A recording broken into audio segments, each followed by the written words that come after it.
ఆంధ్రప్రదేశ్లో పేదల అభివృద్ధి కోసం కూటమి ప్రభుత్వం మరో వినూత్న కార్యక్రమానికి శ్రీకారం చుట్టింది. అదే P4 విధానం.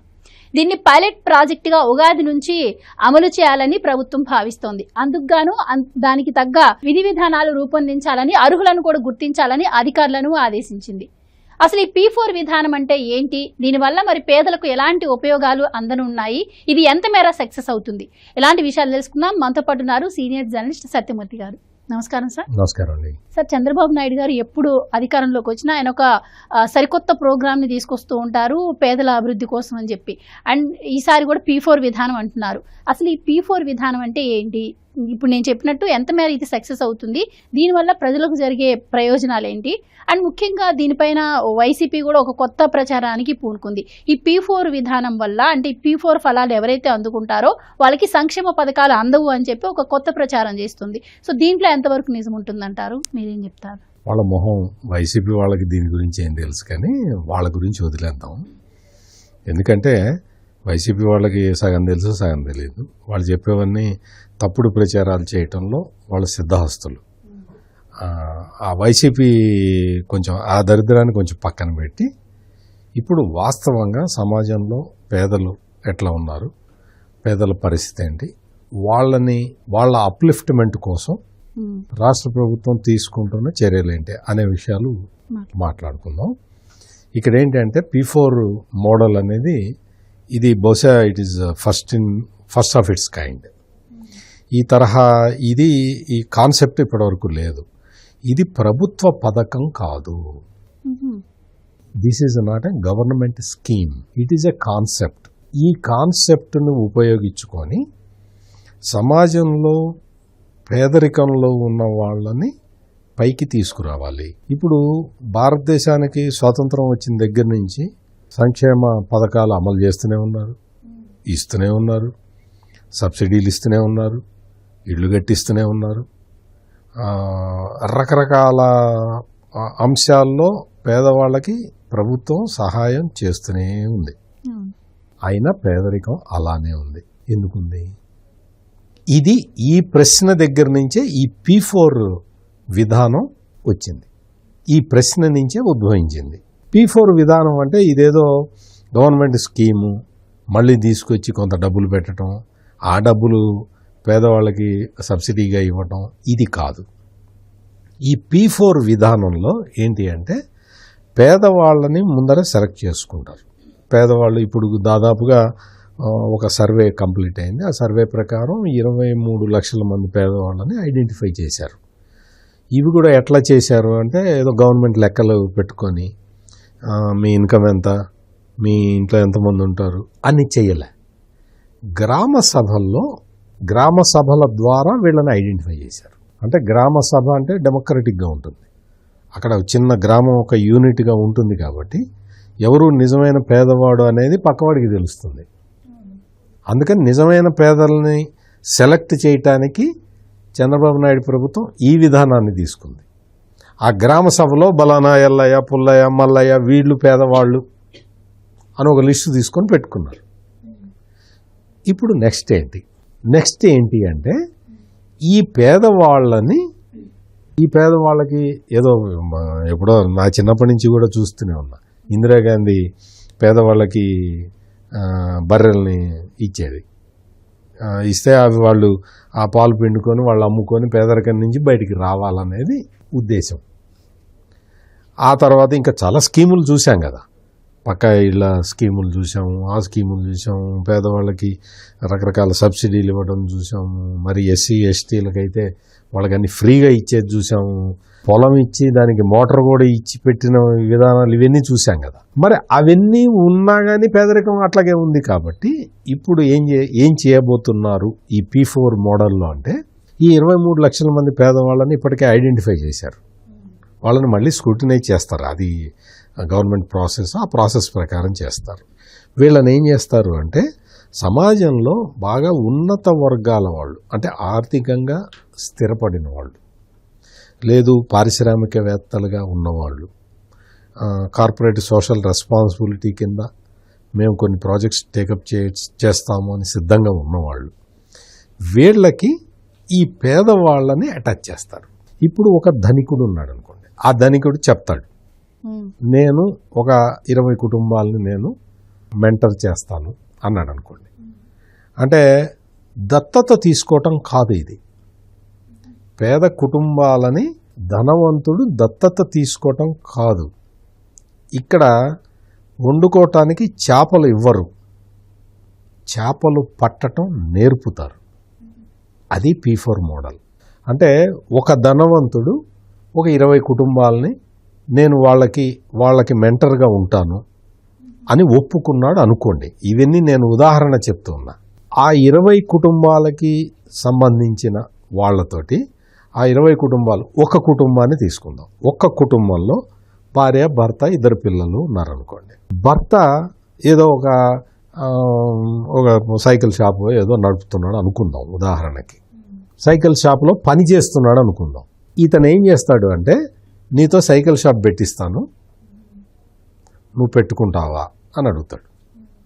లేదు, భార్య ఆ ఇంట్లో ఉన్నది కుట్టు పని వచ్చు, కానీ ఆ కుట్టు మిషన్ కొనే స్తోమత అది లేకుండా ఒకేంది, ఏమ్మా నీకు ఒక షాప్ ఇప్పిస్తాను, ఆ షాపుకి కుట్టు మిషన్ అది ఇంత ఇప్పిస్తాను, నువ్వు కుట్టుకొని నువ్వు నీ కుటుంబాన్ని పోషించుకోగలుగుతావా అని అడుగుతారు.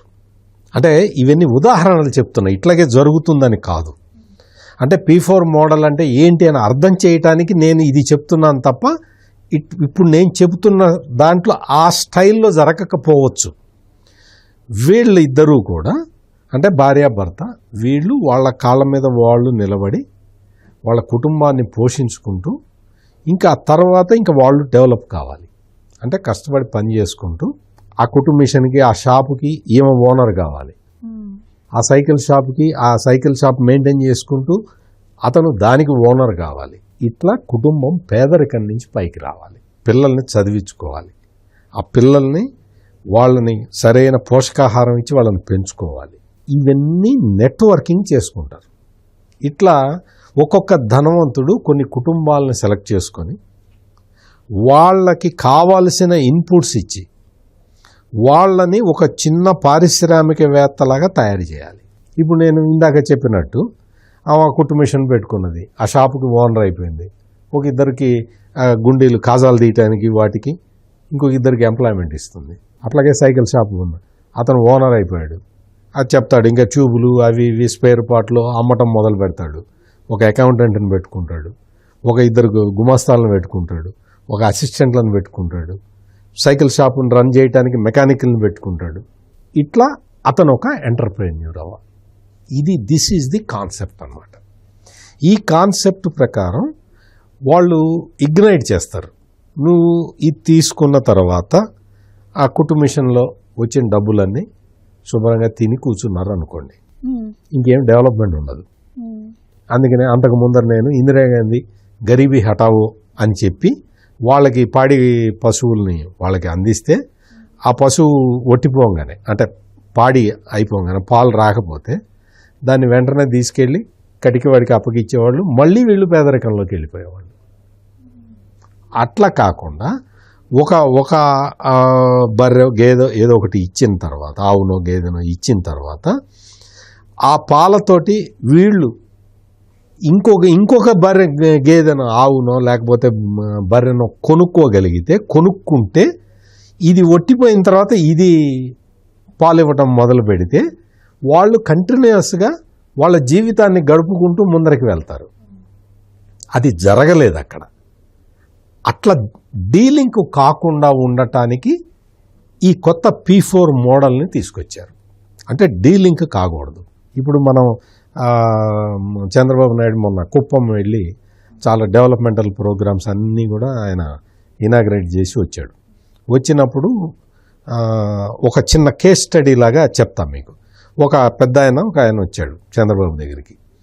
నేను 50,000 అప్పు తీసుకున్నానండి, తీసుకునేటప్పుడు 5,000 కట్ చేసుకొని 45,000 ఇచ్చారు, ఆ తర్వాత మళ్ళీ నన్ను 5,000 కట్టమన్నారు. అంటే 40,000 ఇతను నికరంగా తీసుకున్నది. కానీ అప్పు ఇంట్రెస్ట్ అన్నీ కలిపి 85,000 అయింది. నేను 85,000 కట్టలేను, ఇప్పుడు నా పరిస్థితి ఏంటి అని వచ్చాడు. చంద్రబాబు నాయుడు ఏమడిగాడంటే, అసలు నువ్వు అప్పు ఎందుకు తీసుకున్నావు అని అడిగాడు. అంటే నాకు 1 ఎకరం 25 గుంటలు స్థలం ఉన్నది. ఆ స్థలం ఇంకో కొంత స్థలమేమో ల్యాండ్ వాళ్ళు తీసుకున్నారు, రోడ్ వేయటానికో కాలువ దోవటానికో, హందిరీనివా కాలువ దోవటానికి అది తీసేసుకున్నారు. నాకు మిగిలింది 1 ఎకరం 25 గుంటలు, అందులో పండించుకోవటానికి అని చెప్పి నేను బోర్ వేసుకున్నాను అన్నాడు. మరి బోర్ వేసుకున్నావు కదా, ఏంటి ప్రాబ్లం అన్నాడు.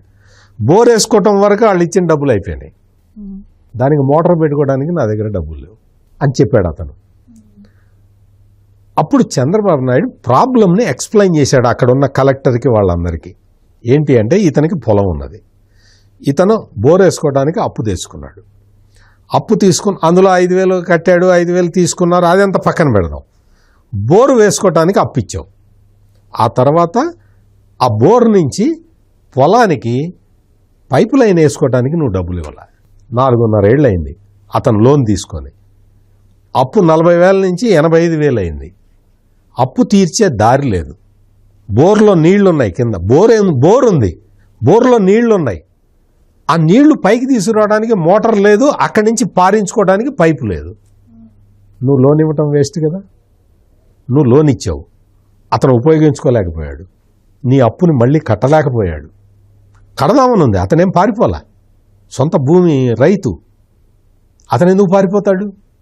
బాగా డబ్బులు ఉన్న వాళ్ళు అయితే బ్యాంకుల్లో లోన్లు తీసుకొని పరారైపోతారు లండన్ గిండన్. అతను ఎక్కడికి పోతాడు?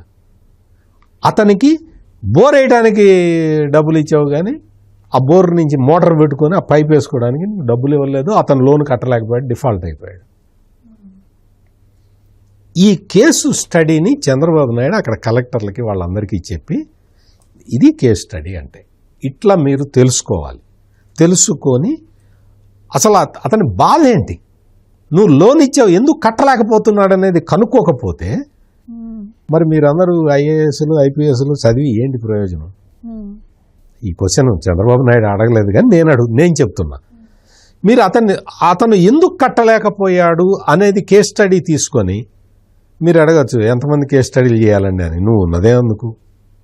నువ్వు కలెక్టరో లేకపోతే తహసీల్దారో ఆర్డీఓనో ఎంఆర్ఓనో ఏదో ఒక నీకు ఉద్యోగం అయితే ఉంది కదా, నీ ఉద్యోగమే అది, నువ్వు చెయ్యాలి.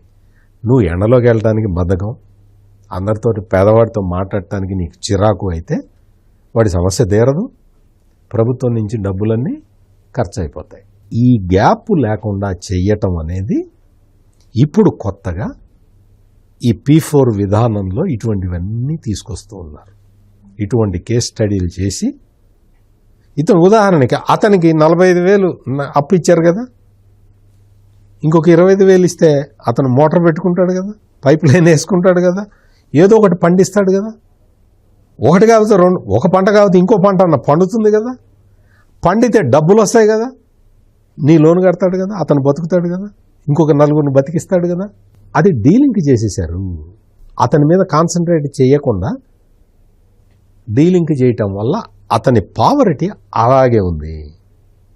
ఇది నేను చెప్తాను. అందుకని ఈ విధానంలో దీన్ని ఏంటి అంటే, ఇదేదో గవర్నమెంట్ స్కీమ్ లాగా పెట్టేసి మీకు అంతకుముందు 2014 నుంచి 2019 వరకు చంద్రబాబు నాయుడు ఎప్పుడు ముఖ్యమంత్రి అయినా, మీరు ఇంట్రడక్షన్లో చెప్పింది కరెక్ట్, ఆయన ఎప్పుడు ముఖ్యమంత్రి అయినా ఆయన ఏదో ఒకటి ఇన్నోవేటివ్గా కొత్తగా ఏదో ఒకటి చేస్తాడు.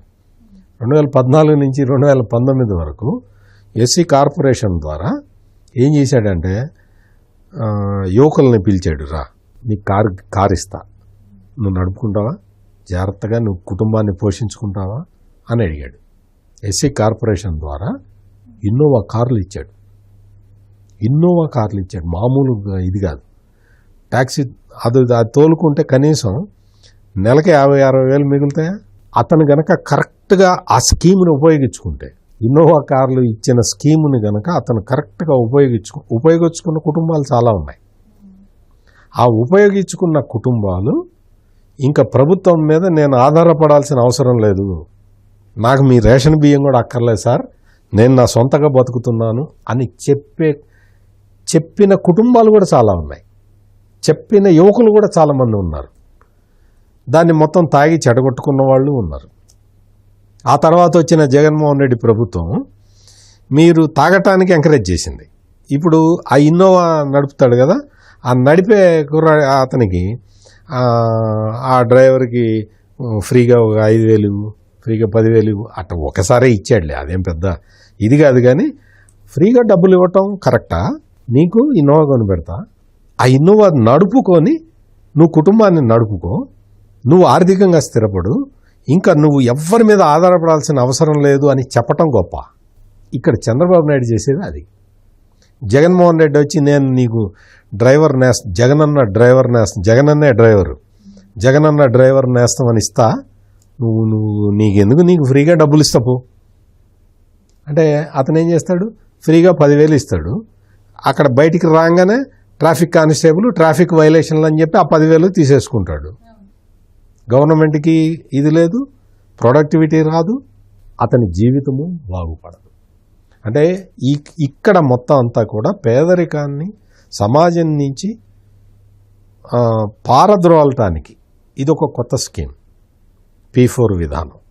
ఈ విధానంలో కొంత సెలెక్ట్ అయిన వాళ్ళు చాలా అంటే నా జీవితాన్ని నేను నా అంతటా నేను నిలబడేలాగా చేసుకుంటాను, నేను ప్రభుత్వం మీద కానీ వేరే పక్క మనిషి మీద కానీ ఆధారపడను అని దృఢ సంకల్పం ఉన్న వాళ్ళకి కనుక ఈ స్కీమ్ చేరితే ఖచ్చితంగా అసలు అంటే నెక్స్ట్ ఇయర్కే మారిపోతుందని అంత చెప్పేంత ఇదిగా నేను ఎప్పుడో ఇందిరాగాంధీ సైడ్ నుంచి ఆ టైం నుంచి బర్రెలిస్తుంటేనే మారలేదని చెప్పిన వాడిని ఈ స్కీమ్ తోటి ఓవర్ నైట్ మార్పు వస్తుందని నేను ఎట్లా చెప్తాను?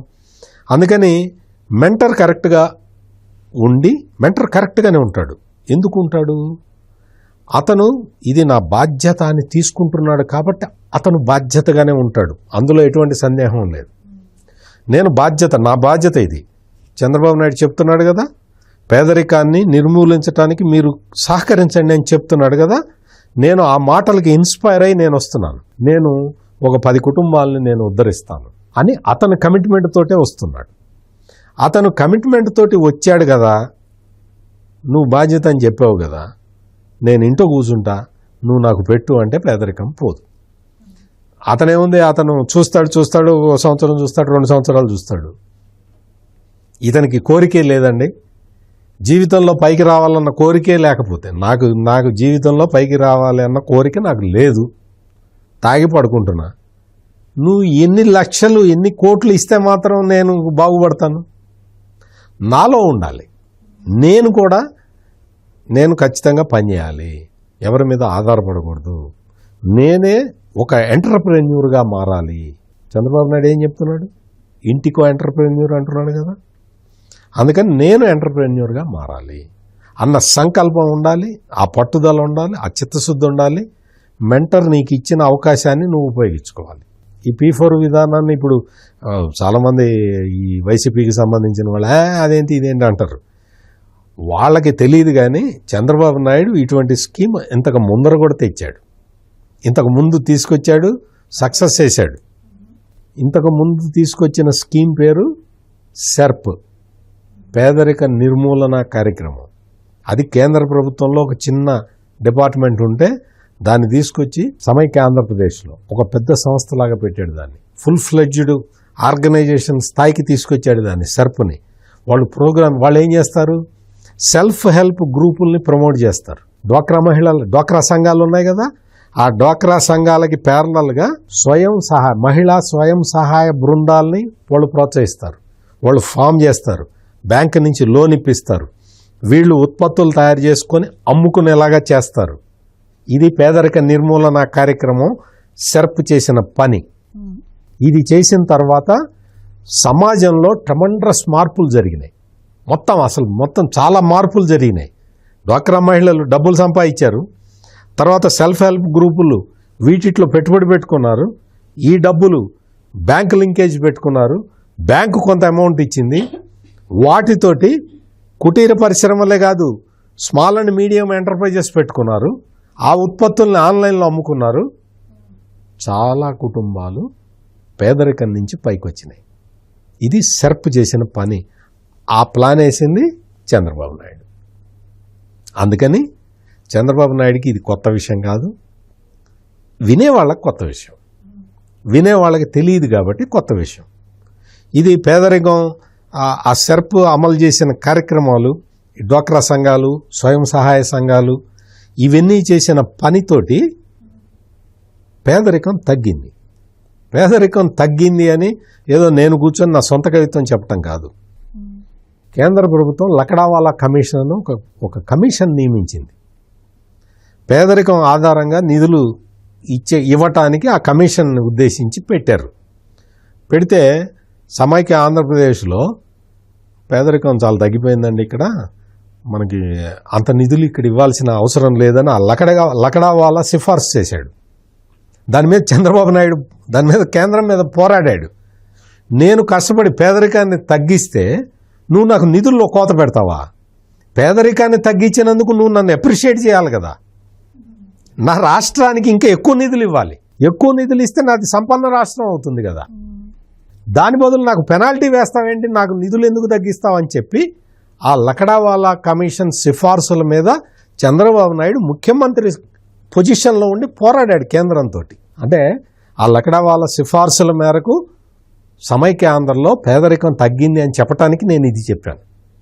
అందుకని ఇటువంటి అప్పుడు ఆ రోజున సెర్ప్ వెలుగు ప్రాజెక్ట్ అంటారు దాన్ని. ఆ వెలుగు ప్రాజెక్టు మీద ఇంత వెలుగు వచ్చింది. ఈ రోజున P4 మోడల్ తోటి ఇంకెంత వెలుగు వస్తుందో ఆలోచించుకోండి. కాకపోతే దీనికి కావాల్సిందల్లా పేదరికంలో ఉన్నవాళ్ళు పైకి రావాలి అన్న సంకల్పం ఉండాలి, ఆ పట్టుదల ఉండాలి, దానికి తగిన నేను కష్టం చేస్తాను అన్న సంకల్పం వాళ్ళు తీసుకోవాలి. థ్యాంక్ యూ సో మచ్ అండి. నమస్కారం.